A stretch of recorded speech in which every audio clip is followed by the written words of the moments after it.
Alright guys, तो हमारे आज की इस वीडियो का टॉपिक रहेगा storage classes in C. C के अंदर स्टोरेज क्लासेस क्या होते हैं और स्टोरेज क्लासेस कौन कौन से होते हैं, कौन कौन से कीवर्ड इस्तेमाल किए जाते हैं स्टोरेज क्लासेस में, और जो स्टोरेज क्लासेस होती है उसके अंदर स्कोप क्या होता है, हमारा डिफॉल्ट इनिशियलाइज वैल्यू क्या होती है और लाइफ टाइम क्या होती है, ये सभी हम आज के इस वीडियो में देखने वाले हैं। तो फ्रेंड्स, स्टोरेज क्लासेस को अच्छे से समझने के लिए बने रहिए इस वीडियो में एंड तक। तो करते हैं वीडियो को स्टार्ट। और फ्रेंड्स, वीडियो को स्टार्ट करने से पहले यदि आपने वीडियो को लाइक नहीं किया तो लाइक कर दीजिए, चैनल को सब्सक्राइब नहीं किया तो सब्सक्राइब कर दीजिए और बेल आइकन को दबाना मत भूलिए, ताकि जब भी मैं कोई न्यू वीडियो अपलोड करूं तो उसका नोटिफिकेशन आपको सबसे पहले मिले। तो करते हैं फ्रेंड्स वीडियो को स्टार्ट बिना किसी देरी के। लेट्स गो।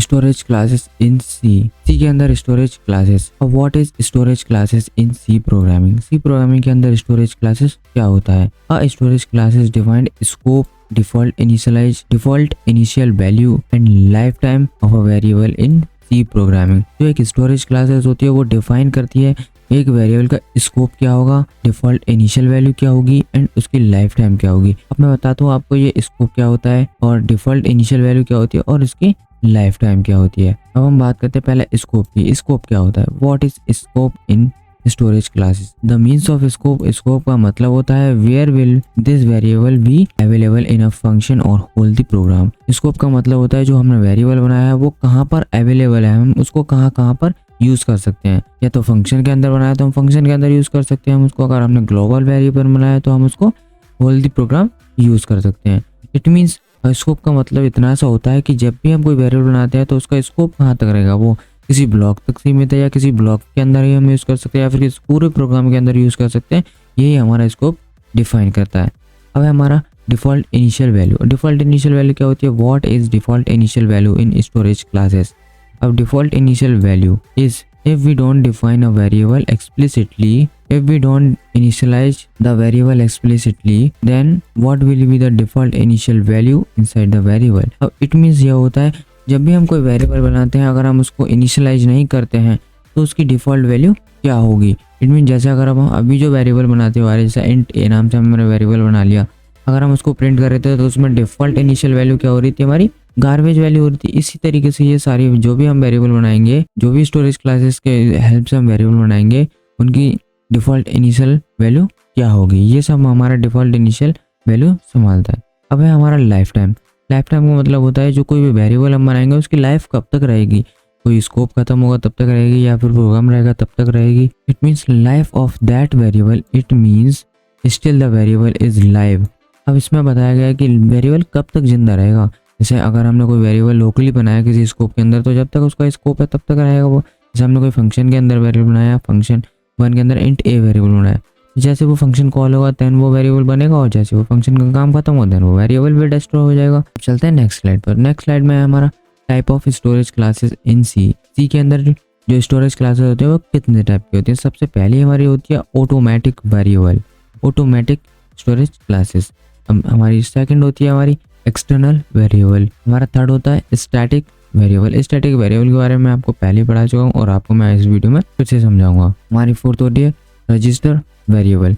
इन सबको हम डीपली में समझेंगे। तो चलते हैं हम अपनी नेक्स्ट स्लाइड पर अच्छे से समझने के लिए इन सभी को।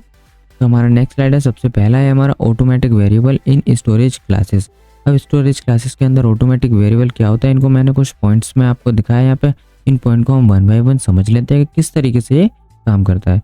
अब automatic variable about storage classes. Automatic variable, auto storage classes. जब भी हम ऑटोमेटिक वेरिएबल बनाते हैं तो उसको कीवर्ड हमें लगाना पड़ता है, ऑटो स्टोरेज क्लासेस बोला जाता है उसको।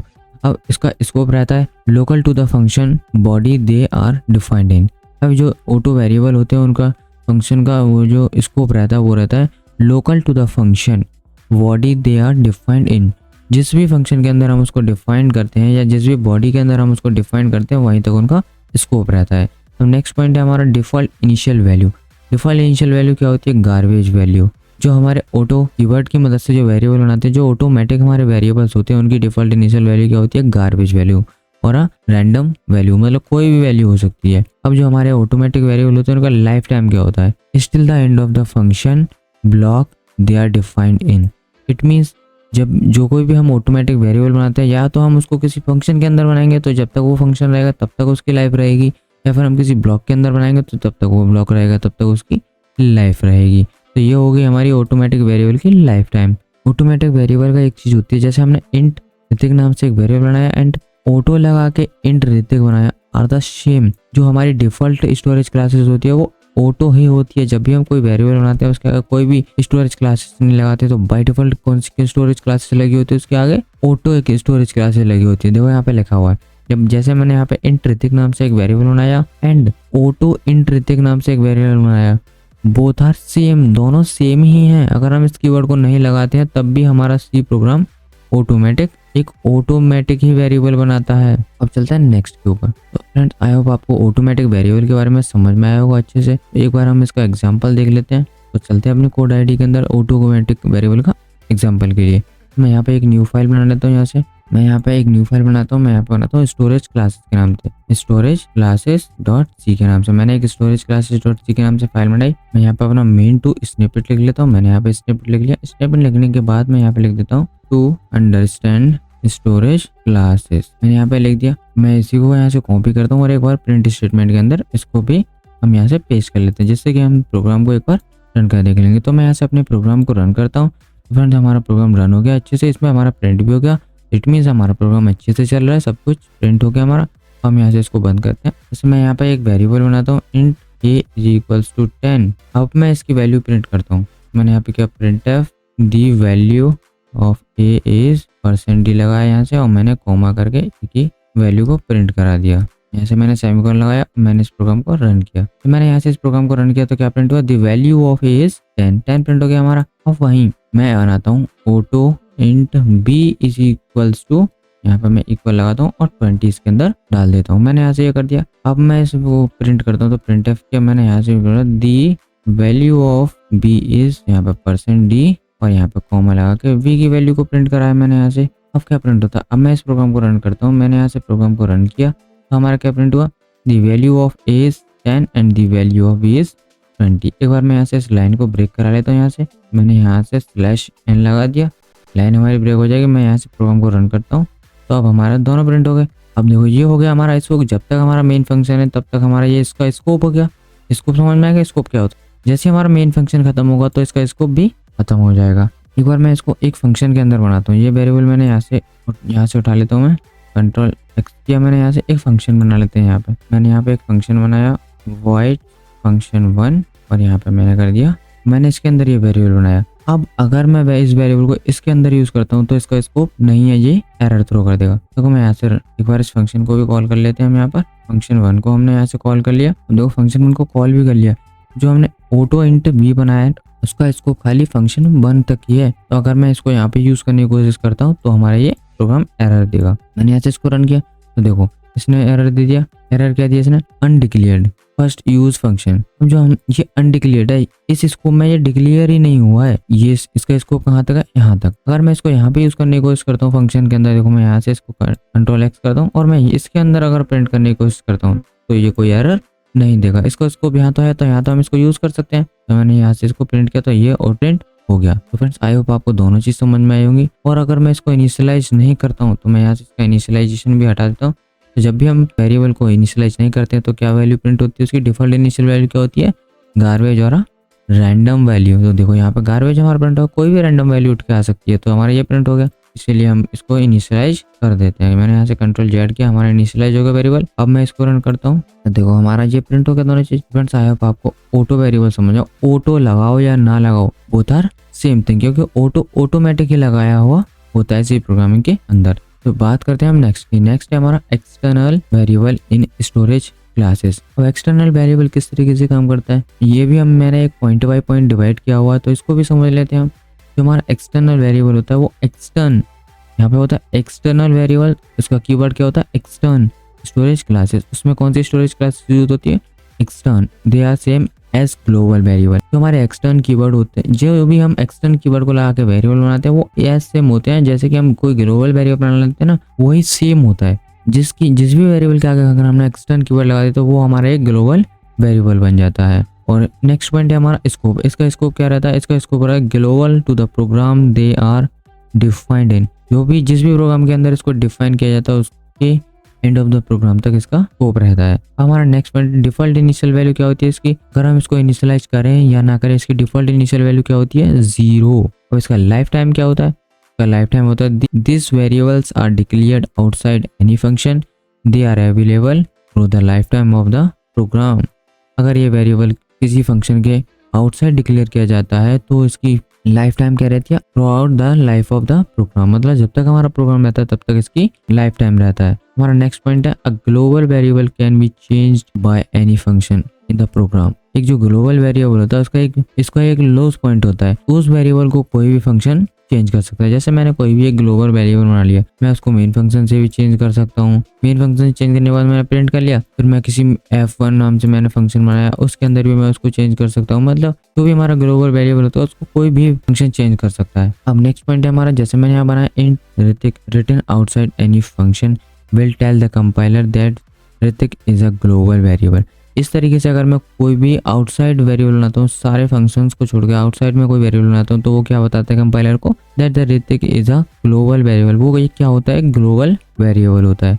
अब नेक्स्ट पॉइंट हमारा, it is recommended to minimize the use of unnecessary global variable in a program. तो बोला जाता है कि जो भी हमारे ग्लोबल्स वेरिएबल्स होते हैं वो हमें कम से कम यूज करनी चाहिए अपने प्रोग्राम के अंदर, जिससे कि हमारा मेमोरी एफिशिएंट होती है। जो ग्लोबल वेरिएबल होते हैं हम उनको एक बार बना देते हैं तो वो एकदम throughout of the program हमारी मेमोरी को लेकर बैठे रहते हैं। तो हमारा नेक्स्ट पॉइंट है हमारा एक्सटर्न वेरिएबल। एक्सटर्न वेरिएबल को किस तरीके से बनाते हैं, एक्सटर्न कीवर्ड होता है हमारा, उस तरीके से हम उसको वेरिएबल को बना लेते हैं। तो एक्सटर्न के अंदर हमारे 2 पॉइंट है, extern keyword is used to inform our C compiler that a given variable is declared somewhere else, using extern will not allocate space for the variable. जो हमारा एक्सटर्न कीवर्ड होता है वो कंपाइलर को बताता है कि जो हमारा वेरिएबल है वो कहीं भी बनाया हो वो हमारा एक ग्लोबल वेरिएबल है। आई होप आपको ये समझ में आएगा। अब इसका भी हम एक प्रैक्टिकल कर लेते हैं कोड आईडी के अंदर चल के। तो मैं आ चुका हूँ अपने कोड आईडी के अंदर, यहाँ पर भी मैं इसको एक वेरिएबल को आपको बना के दिखा देता हूँ। तो इसके लिए भी हम एक फंक्शन बना लेते हैं, तो इस फंक्शन को हम यहीं पर रहने देते हैं, यहाँ से इस फंक्शन को कॉल नहीं करते, इसको यहाँ से कमेंट कर देते हैं। मैंने यहाँ से कमेंट किया, ये एक्स्ट्रा लाइन को मैंने यहाँ से कम किया। अब यहाँ पे मैं एक फंक्शन बनाता हूँ, मैं यहाँ पे एक फंक्शन void function2 नाम से फंक्शन बनाया मैंने यहाँ पर। अब मैं यहाँ पे करता हूँ एक्सटर्न कीवर्ड बनाता हूँ, एक्सटर्न कीवर्ड लगाया मैंने int c is equals to, मैंने यहाँ पर एक c वेरिएबल बना लेते हैं बस। मैंने यहाँ पे एक c वेरिएबल बनाया, अब मैं इसको प्रिंट करने की कोशिश करता हूँ। मैंने यहाँ पे printf लगाया, the value of c is %n लगाते हैं यहाँ पर, और यहाँ पर कॉमा c कर देते हैं यहाँ पर, और एक /n यहाँ पर भी लगा देते हैं हम। इसका वैसे कोई यूज है नहीं पर हमें लगाना चाहिए। अब मैं इसको रन करने की कोशिश करता हूँ, तो उससे पहले मुझे फंक्शन को कॉल करना पड़ेगा। तो फंक्शन2 को मैंने यहाँ से कॉल किया और मैं इस प्रोग्राम को रन करता हूँ। मैंने यहाँ से प्रोग्राम को रन किया, हमारा क्या प्रिंट हो रहा है, हमारा कुछ प्रॉब्लम आ रही है, चेक कर लेते हैं क्या प्रॉब्लम आ रही है हमारे यहाँ पर। अब मैं इसको रन करता हूँ फिर से, मैंने इसको सेलेक्ट करके रन किया था, रन नहीं हो रहा है। स्टोरेज क्लासेस अनडिफाइंड डिफरेंस, मैं यहाँ पे एक बार इसको इनिशियलाइज भी कर देता हूँ। int e is equals to, मैंने यहाँ पे 30 दे दिया इसके लिए। अब मैं इसको रन करने की कोशिश करता हूँ, मैंने यहाँ से इस प्रोग्राम को रन किया तो हमारा प्रिंट हो गया value the value of c is 30। मैंने इसको इनिशियलाइज भी कर दिया। तो इस तरीके से हम एक्सटर्न वेरिएबल बना लेंगे। ये मैंने कहाँ बनाया, ये फंक्शन2 के अंदर बनाया। अब मैं इसको यहाँ पर भी प्रिंट कर सकता हूँ। तो मैं इसी लाइन को यहाँ से कॉपी करता हूँ, Ctrl+C किया मैंने यहाँ से, और इसको मैं इसके बाद करने की कोशिश करता हूँ। देखो मैं यहाँ से करा, देखो ये दोनों टाइम प्रिंट होगा, दोनों बार। मेन फंक्शन के अंदर भी देखो मैं इसको यूज कर पा रहा हूँ। जब भी हम एक्सटर्न कीवर्ड लगा देते हैं तो वो हमारा क्या होता है, ग्लोबल वेरिएबल। अब ये वेरिएबल मैंने बनाया कहाँ पर है, के अंदर, तो इसको स्कोप इसी के अंदर होना चाहिए, पर मैं इसको कहाँ पे यूज कर पा रहा हूँ, मेन फंक्शन के अंदर भी इसको मैं यूज कर पा रहा हूँ। तो इट मीन्स जब भी हम कोई एक्सटर्न कीवर्ड की मदद से वेरिएबल बनाते हैं तो उसका स्कोप क्या रहता है, ग्लोबली रहता है। देखो यहाँ पर मैं मेन फंक्शन के अंदर भी उसको यूज कर पा रहा हूँ। तो मैं यहाँ से इसको हटा देता हूँ, कमेंट लगाए तो मैं यहाँ पर इसको, जिससे कि आप बाद में चेक कर सको। अब हम पढ़ते हैं नेक्स्ट स्टोरेज क्लासेस। तो हमारी नेक्स्ट स्टोरेज क्लासेस क्या रहेगी, देख लेते हैं। नेक्स्ट है हमारा स्टैटिक वेरिएबल इन स्टोरेज क्लासेस। स्टैटिक वेरिएबल का वीडियो अगर आपने नहीं देखा है तो मैं उसको एकदम अच्छे से समझा चुका हूँ। स्टैटिक वेरिएबल का पूरा अच्छे से मैंने वीडियो बनाया है पूरा। तो अब फिर से समझ लेते हैं एक बार छोटे से एग्जांपल के साथ। Static variable of storage classes, ये भी मैंने कुछ पॉइंट्स के थ्रू समझाया हुआ है। अब static variable, static storage classes, next point है हमारा। जब भी हम स्टैटिक वेरिएबल बनाते हैं तो स्टैटिक ही कीवर्ड लगाना पड़ता है, उसमें कोई चेंजेस नहीं है। हमारा सेकंड पॉइंट है scope, the local to the block they are defined in. जो भी हमारा स्टैटिक वेरिएबल होता है उसका स्कोप रहता है लोकली, जिस ब्लॉक के अंदर वो डिफाइन किया गया है उसी ब्लॉक के अंदर उसका स्कोप होता है। अब इसकी जो डिफॉल्ट इनिशियल वैल्यू होती है क्या होती है, वो 0 होती है। अगर हम इस वेरिएबल को इनिशियलाइज करें या ना करें, इसकी डिफॉल्ट इनिशियल वैल्यू क्या होती है, 0। अगर हम इसको इनिशियलाइज कर देते तो जिस भी वैल्यू से हमने इसको इनिशियलाइज किया है तो उसका जब भी हम प्रिंट करेंगे तो उसका प्रिंट स्टेटमेंट यही आएगा। उसका नेक्स्ट पॉइंट है हमारा लाइफ टाइम। जो स्टैटिक वेरिएबल होता है उसकी लाइफ टाइम क्या होती है, they are available throughout the life of the program. Static variable जो भी होते हैं वो अवेलेबल होते हैं जब तक प्रोग्राम एंड नहीं हो जाता, जब तक प्रोग्राम खत्म नहीं हो जाता तब तक हमारे स्टैटिक वेरिएबल की लाइफ टाइम होता है। हमारा नेक्स्ट पॉइंट है static variable remains under existence for the use with in the function for entire program run. जो हमारा स्टैटिक वेरिएबल होता है वो उसकी एग्जिस्टेंट होती है कहाँ तक, विद इन द फंक्शन। जैसे किसी फंक्शन के अंदर अगर हमें स्टैटिक वेरिएबल बनाए तो वो रहेगा तो फंक्शन के अंदर ही, मतलब उसको हम यूज तो फंक्शन के अंदर ही कर सकते हैं, उसको फंक्शन के बाहर यूज नहीं कर सकते।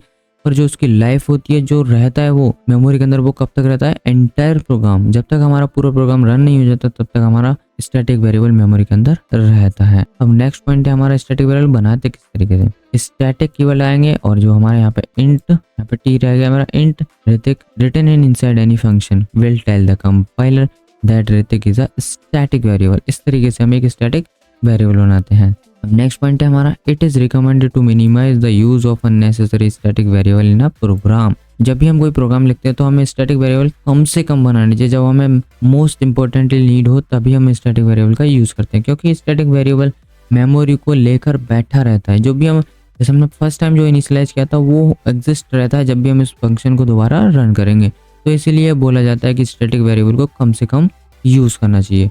तो हमारा ये समझ में आ गया, हम इसको भी एक एग्जांपल के थ्रू समझ लेते हैं। मैं आ चुका हूँ अपने कोड आईडी के अंदर, इसको भी हम समझते हैं। जैसे मैं इसके लिए भी एक फंक्शन बना लेता हूँ। मैं यहाँ पे लिखा void function 3, मैंने यहाँ function 3 के नाम से एक वेरिएबल बनाया। मैं यहाँ पे बनाता हूँ स्टैटिक कीवर्ड लगाया मैंने int d is equals to, पहले इसको इनिशियलाइज नहीं करते हैं, मैं इसकी वैल्यू को प्रिंट करके दिखाता हूँ। मैंने यहाँ पे प्रिंट किया the value of d is %d लगाया, /n लगाया और यहाँ पे कॉमा d कर दिया मैंने यहाँ पर।